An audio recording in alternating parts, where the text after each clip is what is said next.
All right, I get the opportunity to introduce today's guest.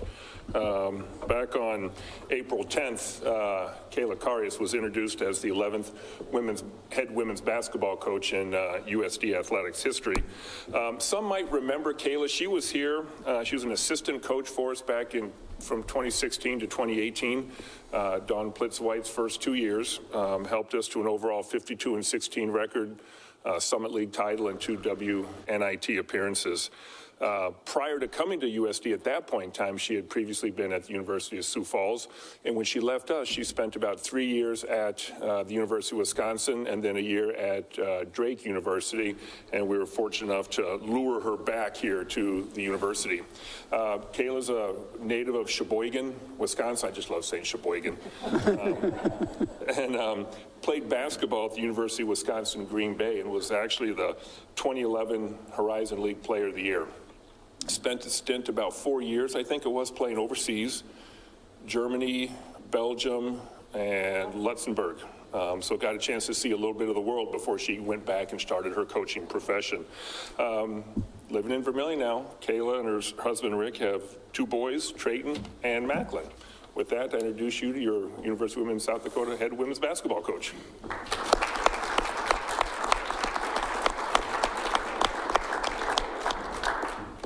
Hello, everyone. So great to be here today. Thank you so much for having me.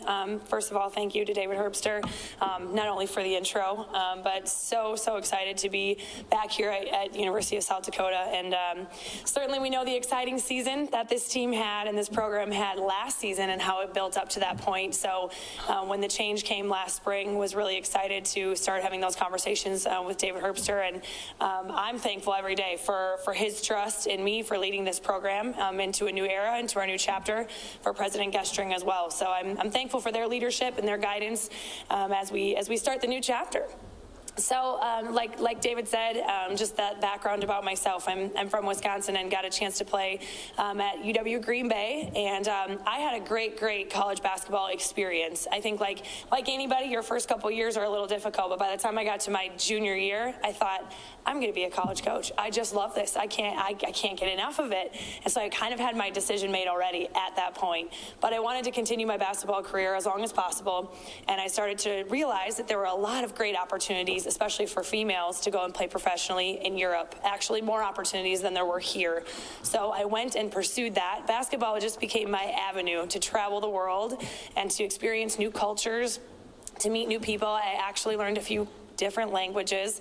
Spanish was my minor, and then I went to Belgium and learned Dutch, and then I went to Germany and was in German class, and all of a sudden I didn't know what language I was thinking in anymore, but it was a great experience anyways to just meet all these great people, a lot of which I'm still friends with today and still stay connected with. So I spent 4 great years in Europe, and I really feel like that was a great chance for me to develop as a person and to become more well-rounded and get away from home. I think when you do that and you're really relying on yourself a lot more, you figure out who you are, and so it was a great chance for me to do that.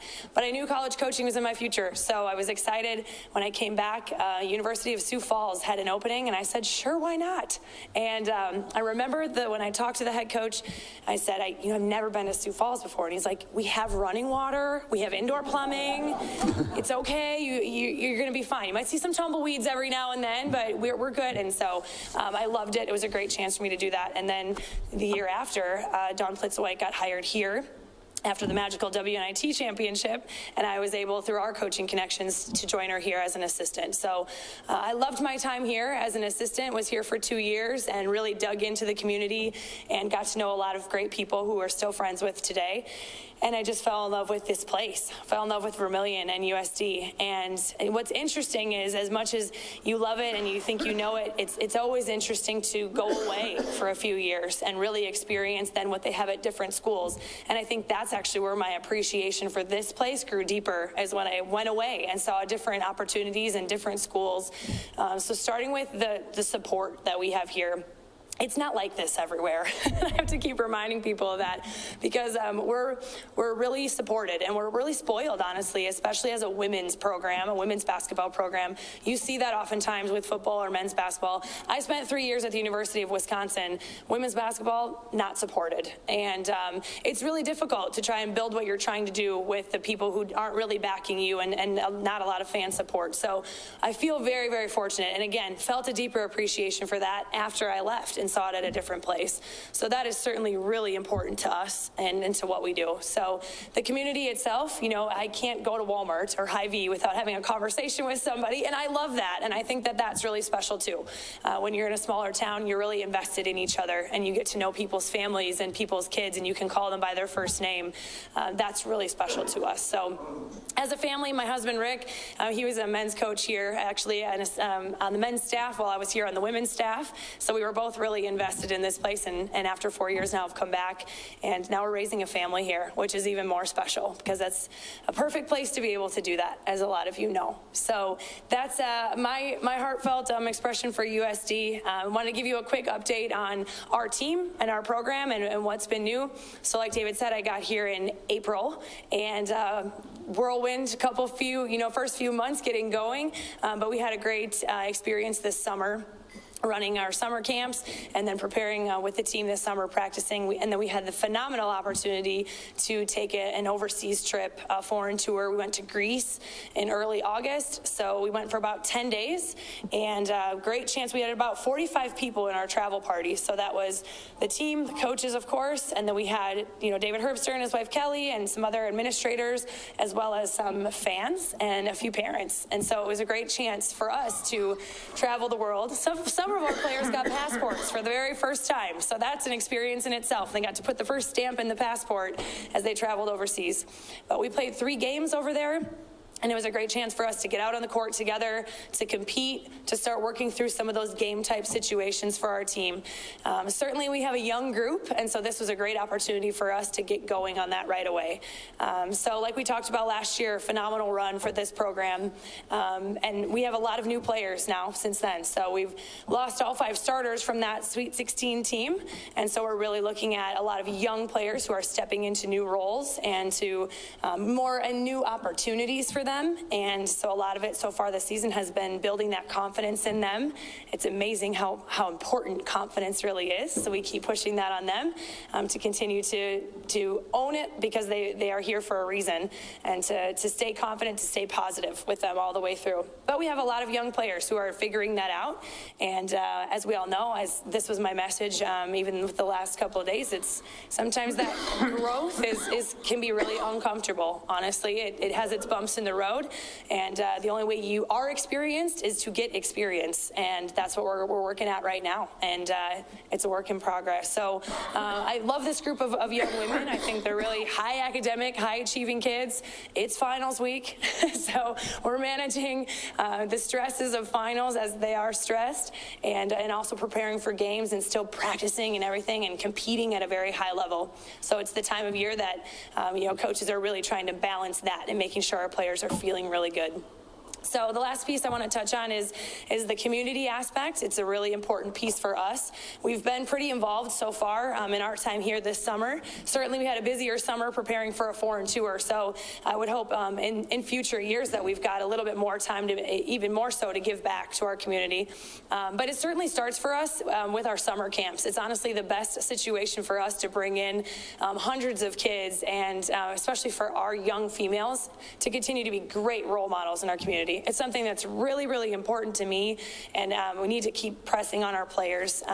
It's amazing the impact that they have without even knowing it. And so it's making sure that they're aware that these young players and young girls are watching them and following them, and they've got to continue to be the best example that they can be. Our summer camps exploded this summer. We had way more little girls in our gyms than ever before, which was phenomenal. It was really great to see. So to put our players in those leadership positions in the summer camp is a great place to start, for them to start learning that ownership. And when they're nervous to stand and get on the microphone, I'm like, they're 5 years old. They'll love you no matter what you're saying. So it's okay. And it's the first step, again, to building that confidence. So a great chance for us to do that. Another way we stay connected is through our kids club. It's called Coach K's Zip and Yotes. We have over 110 members of it. So our young girls in the community, now they get monthly pen pal letters from our players, which they just adore. And they wait, their parents tell us they wait by their mailboxes, and our players write them letters about how to, work hard in school and how to work hard on the basketball court and play as a team. And it's just adorable. Actually, we get return letters all the time sent to our office. So the little girls are waiting, and then they're writing back to the girls, which is phenomenal. So that's really neat to see. This summer we participated and helped out at Welcome Table, serving meals. And also we want to get even more so involved. So we're actually looking to participate with the Boys and Girls Club here coming up on Christmas break and helping out that way. But I would love to get more involved as our schedule allows. Clearly we're in the middle of the season right now. But when we get to postseason and even in summer, our players are here almost the entire year. So we would love to get more involved. And if you have ideas for us to do that, I would love to hear that. We are here for our community. We know how important our community is, and we want to stay connected that way too. So if you have ideas or if you need anything from us that we can help with, we would love to do that. For me, it's really important that they are high-level basketball players, and even more important that they're great, well-rounded people. So if they are graduating from our program and, struggle with the confidence to walk into a room and shake somebody's hand and look them in the eye, or to, lead a group of people, or to be a good role model, if we haven't taught them all those things along the way, then I don't feel like I've done my job. So we're putting them in those situations to really develop that and to continue to make them well-rounded people. So again, would love to hear ideas that you guys have for us. If we can help in any way, please let us know. I think I'll open it up to any questions anybody might have. Yes? Question about, so like last night, you've got a young team, we're in a building. Yep. We obviously played a very seasoned team. Correct. There were 5 seniors at least. Yep. How do you, what do you talk to them about even before they go out? Yep. And then, during the game, how do you keep them motivated? Yeah, that's a great question. That was tough, I'm sure. Correct. It was a great learning experience. Absolutely, right. So, it's always interesting as a coach. You have to sort of figure out what your team needs at that time. So, going into that game, I think it's very easy to look and see what that team is the opponents are capable of and what they can do. And also knowing that sometimes laying it all out there and being actually directly honest isn't the best thing, because then your players go into the game feeling like, oh, we're not as confident or we're not as ready. So we approached it like this is what they do, and we told them, they average 85 points a game and they have a ton of possessions. They're going to move up and down the floor really quickly. We explain it to them. We've got a full scouting report, right? But then we turn it at the end of it and say, but this is what we're really good at, and this is how we're going to combat that. This is how we're going to slow them down and talk through the things to leave them with a sense of confidence, like we can do this. Actually after the first quarter was pretty happy with how we were competing and controlling the tempo.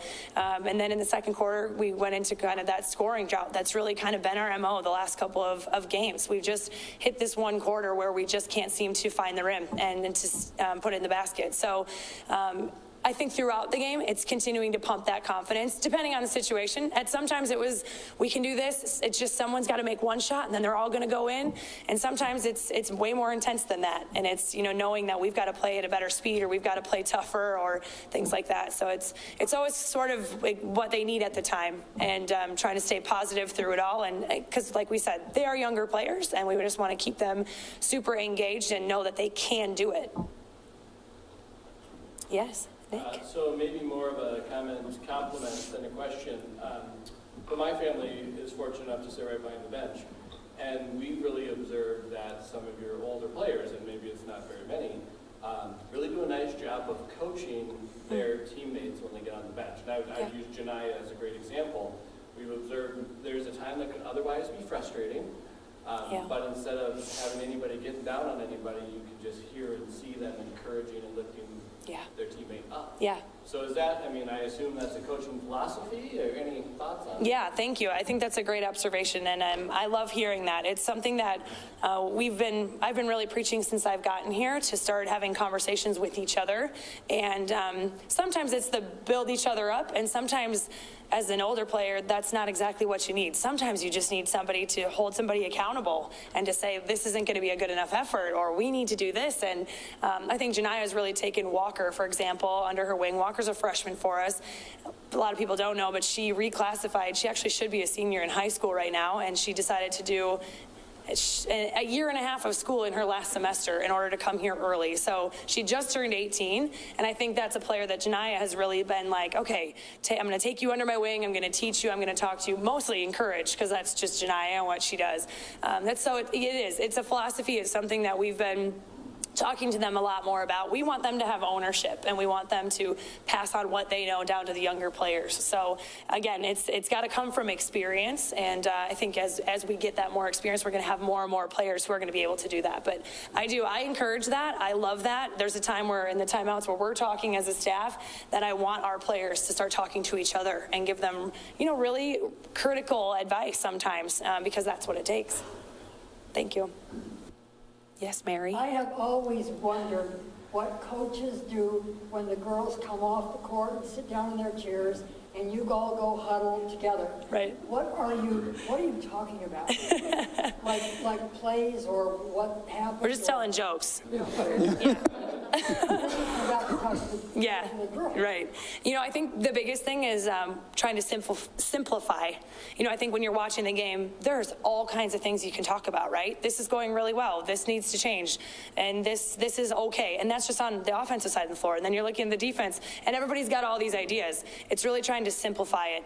That's what I feel like anyway. So I'm trying to get down 1 or 2 points just to simplify it to our team and then take it to the huddle. I think sometimes when you lay out 10 different things and players are trying to catch their breath and drink water, they leave the timeout and they go, I have no idea what coach just said, right? So it's trying to just really simplify it and say, this is working on offense, we need to do more of this, and this is our defensive point that we're going to hone in on. Simplifying. That's good. Yeah. Do the girls really accept that? Do they accept that? Yeah. Or do they say, maybe we'd be better if we tried something else? Do they ever do that? Oh, gives sort of like the conversation. Yeah, sometimes we open it up. Sometimes we get to a point where I think there's certain players that you trust as a coach where you can just look at them and say, how are you feeling with this? If there's a lot of pressure, we'll give you a screen in the backcourt, just something where we can throw it at them and then they can give that advice back. It's not like an open-ended conversation, I wouldn't say. We don't have that much time, Mary. But if it's a pointed, quick discussion, we can make that. Yes. Oh, that's good. Yeah. Yes. Yes. Also, the help of some of your players, like Missouri, Popowski, Yeah. how Yeah, I think that you're going to keep on listing. That's a yeah.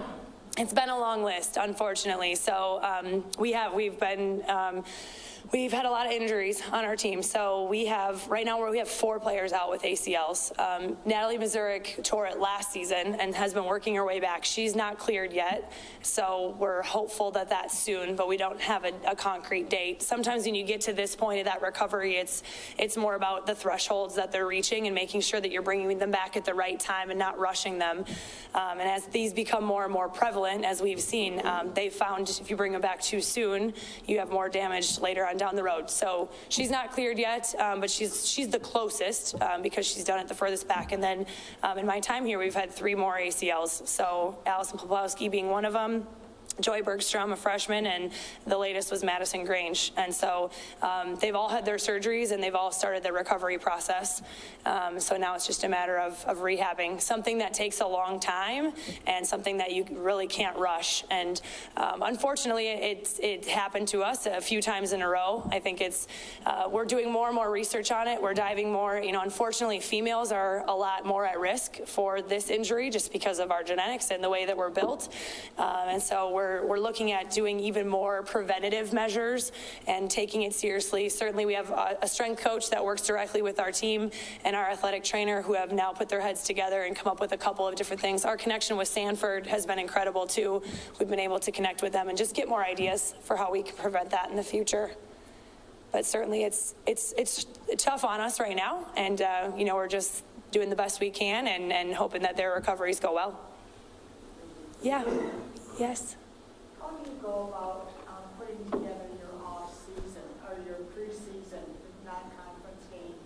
You have, and what would it be different this year because you were getting to know the young ladies as opposed to next year? But how do you get those? Scheduling games you're talking about? Yep, so it depends exactly like what your team, you feel like what your team needs. And as far as like the way that you lay them out, it's amazing how important that is and the impact that it can have. When we came in this spring, there were 3 opponents that were already on the schedule. It was just a matter of finding the date. So Creighton, Drake, and UT Martin were ones that they had played in the past. So we were finishing out those. Sometimes, so a lot of times it's a contract that you sign that's you're going to play 1 home game here and then 1 home game there. And a lot of times it's just finishing out those contracts. But from there on, it's a big puzzle, right? So you're piecing together the opponents that you'd like to play, what makes sense as far as travel goes. This year we ended up spending 3 full weeks on the road. And you're trying to break that up as much as possible because being on the road is already difficult. But sometimes it's also the dates and how it lays out. So it's one big puzzle. Taylor Ignoto on our staff is actually in charge of it. And we just look at all the options. She connects with coaches.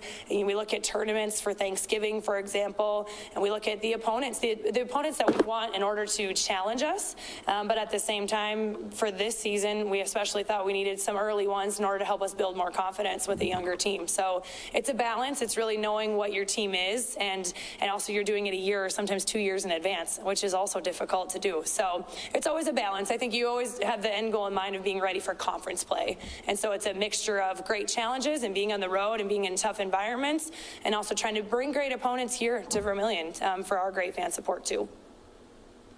Yes. What do you make of South Dakota State programs so far?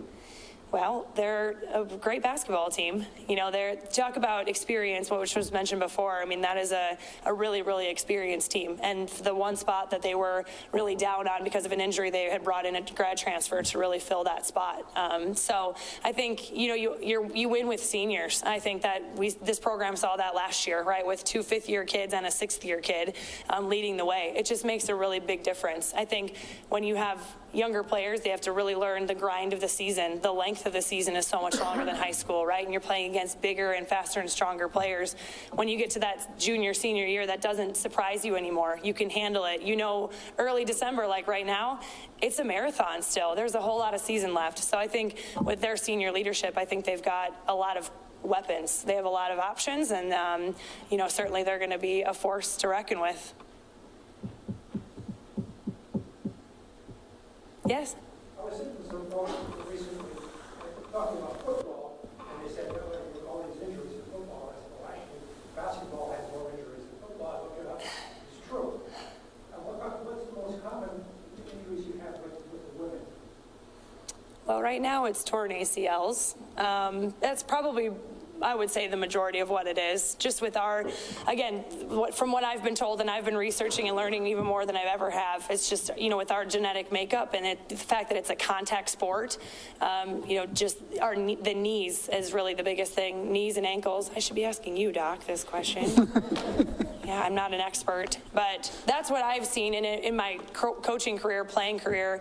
That's typically what you see, ankles and knees. It's just that contact that you have and that you're playing at a high intensity. Has the game among women, you played has the women's game got more physical over the last decade or so? More physical?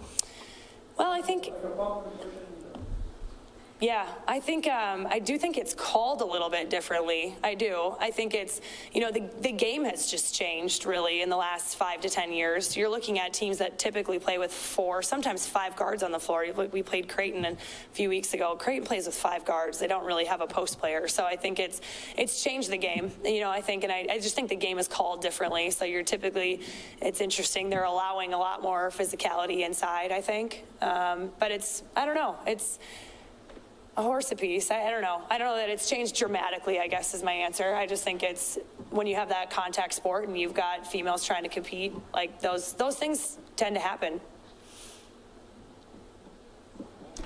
One last thing. I'm looking at you. You're wearing heels. I am. Is that going to hurt a basketball player? Seriously, you're stretching your muscles different than anybody else. Well, I'm wearing them for just this hour and then I'm taking them off. So. Yeah, they're not my normal intro go-to. Do you encourage your players to not wear heels? I don't know that I've ever seen them wear heels. Now, we have the scholarship dinner tonight, so I hope they're a little dressed up. So I might see some heels tonight, but it'll be short-lived. Even on the sidelines, I'm in my tennies because I feel like I can move better and maybe get out there. No, just kidding. But I can move better in them, so it's not a normal thing for me, but. Okay. I had to stand next to David Herbster on my way in, so I had to add a couple inches. Yeah. Well, thank you Thank you for very having much. me.